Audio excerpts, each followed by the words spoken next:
फरवरी 2002 England की team 5 मैचों के वनडे सीरीज के लिए भारत आती है और इस सीरीज के एक मैच के दौरान इंग्लैंड ने भारत को हरा दिया था। मैच में तो हार जीत होती रहती है, लेकिन इंग्लैंड के खिलाड़ियों ने बदतमीजी की सारी हदें तब पार कर दी थी जब मैच जीतने के बाद अपने जश्न के घमंड में चूर अंग्रेजी खिलाड़ियों एंड्रू फ्लिटॉम्प ने वानखेड़े के मैदान में अपना टी शर्ट उतार कर पूरा वानखेड़े के मैदान में नंगा बदन चक्कर लगाया था और पूरे टीम इंडिया का मजाक उड़ाया था। भारत में आकर ऐसा बदतमीजी करे और भारतीय टीम उसका जवाब न दे, ऐसे कैसे हो सकता था। सीरीज समाप्त होने के बाद इंग्लैंड की टीम वापस अपना वतन लौट जाती है, लेकिन ठीक 3 महीने बाद सौरव गांगुली की कप्तानी में भारतीय टीम नेटवेस्ट सीरीज के लिए इंग्लैंड की जमी पर रवाना होती है। भारत की जमी पर जिस तरह से अंग्रेजों ने भारत को हराकर नंगे बदन पूरा वानखेड़े स्टेडियम का चक्कर लगाकर भारतीय टीम का मजाक उड़ाया था, अंग्रेजों के उस अपमान का बदला कप्तान सौरव गांगुली के दिल में ज्वालामुखी बनकर उनसे बदला लेने के लिए बेकरार था। ऐसे में कप्तान सौरव गांगुली को इंतजार थी तो बस उस मौके की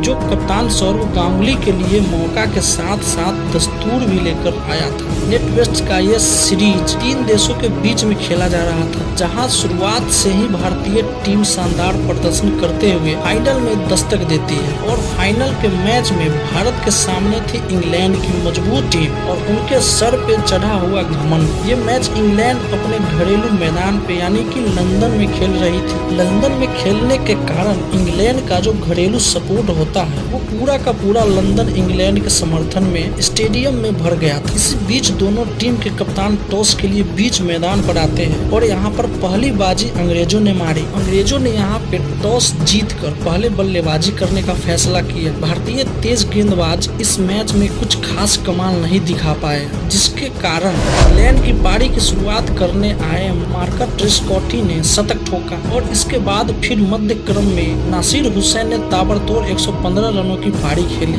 जिसके कारण इंग्लैंड की टीम निर्धारित 50 ओवरों में 5 विकेट खोकर 325 रनों का एक विशाल स्कोर भारत के सामने खड़ा कर दिया था। अब उस जमाने में कोई टीम पहले बैटिंग करते हुए 300 या फिर उससे ज्यादा का स्कोर बना लेती थी तो लगभग उस टीम के मैच में 70% जीत मानी जाती थी, क्योंकि उस जमाने में 300 प्लस का स्कोर बनाना ये किसी सपने से कम नहीं था। लेकिन भारतीय टीम हार से हार मान ले, ये भला तो आज तक हुआ ही नहीं। 325 रनों का ये स्कोर भारत के लिए मुश्किल तो था लेकिन नामुमकिन नहीं। यही सोचकर वीरेंद्र सहवाग के साथ कप्तान सौरव गांगुली भारतीय पारी की शुरुआत करने मैदान पे आते हैं और आते ही पहले ही ओवर में ताबड़तोड़ बैटिंग कर इन दोनों ने अपने इरादे साफ कर दिए थे कि हम लड़ेंगे और हिम्मत से लड़ेंगे। वीरेंद्र सहवाग और सौरव गांगुली की ताबड़तोड़ पारी के बदौलत 10 ओवर के बाद भारत ने बिना कोई विकेट खोए हुए 70 रन स्कोर बोर्ड पर लगा दिए थे। एक तरफ वीरेंद्र सहवाग तो दूसरी तरफ सौरव गांगुली, लेकिन वही दूसरी छोर पर वीरेंद्र सहवाग अंग्रेजों के लिए समझो काल बनकर खड़े थे। इस बीच सौरव गांगुली ने एक से बढ़कर एक कई चौके छक्के लगाए और देखते ही देखते मात्र 35 बॉल पे ही सौरव गांगुली ने अपना अर्धशतक पूरा कर लिया। दूसरी छोर पर वीरेंद्र सहवाग उस समय मात्र 21 रनों पे बल्लेबाजी कर रहे थे, लेकिन सौरव गांगुली के अर्धशतक के बाद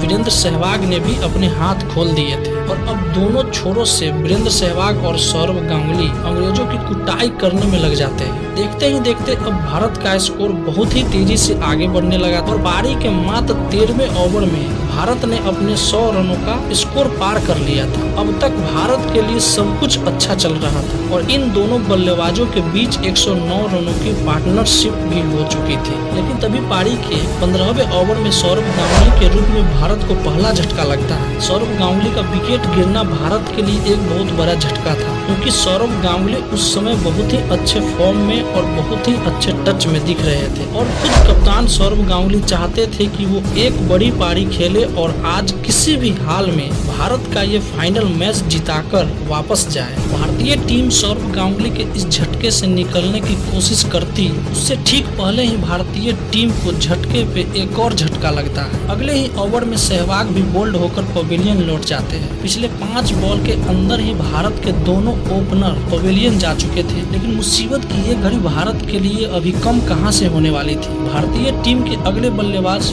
दिनेश मुंगिया, जिन्होंने 15 बॉल पे मात्र 9 रन बनाकर अपनी पारी का समाप्त कर वो भी पवेलियन लौट जाते हैं। ऐसे में तमाम भारतीय फैंस को क्रिकेट के भगवान सचिन तेंदुलकर से पूरी उम्मीद थी कि यहाँ से सचिन भारत की डूबती नैया को संभालेगी और भारतीय टीम का मुसीबत की घड़ी पार कराएंगे। लेकिन दुख की बात यह थी कि आज के मैच में सचिन का बल्ला भी खामोश रह जाता है और 9 बॉल पे 14 रन बनाकर तेंदुलकर की पारी भी यहाँ समाप्त हो जाती है। एक तरफ भारतीय टीम अपना विकेट पर विकेट खोते जा रही थी, वही दूसरी छोर पे भारतीय टीम की रन रेट कछुए की तरह रूप धारण कर रही थी। ऐसे में भारतीय फैन ने अब राहुल द्रविड़ पर भरोसा किया, पर अगले ही बॉल पे राहुल द्रविड़ भी भारतीय फैंस को उस भरोसे को तोड़कर चकनाचूर कर दिया। 12 बॉल पे मात्र 5 रन बनाकर राहुल द्रविड़ ने भारतीय टीम को मुसीबत में छोड़कर पवेलियन लौट जाते हैं। भारत का जो स्कोर 106 पे 0 था, वही स्कोर 146 पे 5 हो चुका था, यानी कि मात्र 40 रन बनाने में भारतीय टीम अपना 5 मुख्य बल्लेबाजों को खो दिया था।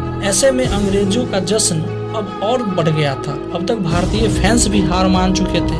जो भी भारतीय फैंस स्टेडियम में मौजूद थे, उन लोगों ने अब भारतीय टीम को हार को समझकर धीरे धीरे स्टेडियम को खाली करना शुरू कर दिया था, क्योंकि यहाँ से आने वाले अगले 25 ओवरों में भारत को जीत के लिए 175 रनों की जरूरत थी, यानी कि लगभग 7 रन प्रति ओवर के रिक्वायर्ड से भारत को यह मैच जीतना था तो रन बनाना पड़ता। और बल्लेबाजी के नाम पर भारतीय टीम में मात्र युवराज सिंह और मोहम्मद कैफ का आखिरी जोड़ी अब मैदान पे बच गया था। कैफ के साथ युवराज ने यहाँ से भारतीय पारी को धीरे धीरे आगे बढ़ाना शुरू किया और जब इन दोनों बल्लेबाज की नजरें बॉल पे जम गई तो मानो जैसे इन दोनों बल्लेबाजों ने मैदान पर आकर खूंटा गाड़ दिया था। अब दोनों छोरों से युवराज और कैफ अंग्रेजों को लिए काल बनकर ताबड़तोड़ चौके और छक्के लगाते जा रहे थे। ऐसे में भारतीय टीम का जो रन रेट कछुए के चाल से आगे बढ़ रही थी, वो अब छलांग लगाकर खरगोश बन गया। इंग्लैंड के खिलाड़ी मैदान में जहां फील्डिंग करने के लिए खड़ा हो रहे थे,